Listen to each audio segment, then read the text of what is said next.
स्मिताज किचनमध्ये सगळ्यांचे स्वागत आहे। आज आपण बनवणार आहे छोले भटुरे। तर चला बनवूया।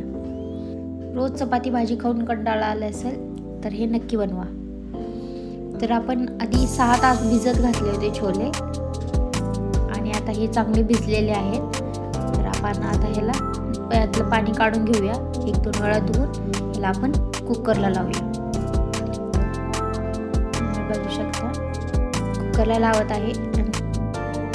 त्यामध्ये आपल्याला तेजपत्ता, काळे मिरे आणि लवंग टाकायचे आहे आणि मीठ टाकायचं आहे।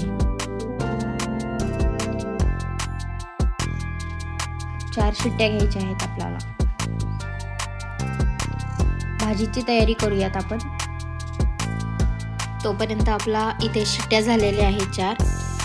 इथे मसाल्यामध्ये घेतलेला आहे मी हळद, लाल तिखट, कांदा मसाला आणि गरम मसाला आणि टोमॅटो कट करून घेतलेला आहे, कांदा कट करून घेतलेला आहे 1 आणि जिरे आणि कढीपत्ता, अद्रक लसूणची पेस्ट आणि इथे तेजपत्ता आणि खडे मसाले। आणि आता इथे गॅसवरती आपण कढई ठेवलेली आहे। त्यामध्ये 2 चमचे तेल, जिरे मोहरी टाकलेली आहे, कढीपत्ता टाकलेला आहे, लसूण अद्रकची पेस्ट टाकलेली आहे आणि आता ती गरम झाल्यानंतर आपण त्यामध्ये कांदा टाकलेला आहे कट केलेला।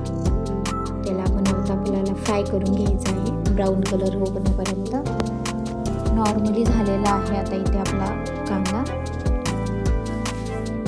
ब्राऊन कलर झालेला आहे। तर आपण आता यामध्ये टोमॅटो आणि मीठ टाकून घेऊयात आणि आता हे बघा आपलं मीठ टाकल्यानंतर टोमॅटो पटकन तळलेला आहे। तर आपण आता मसाले आणि तेजपत्ता टाकून घेऊया। थोडं फ्राय करून छोले आपण शिजवून घेतलेले ते टाकून घेऊयात।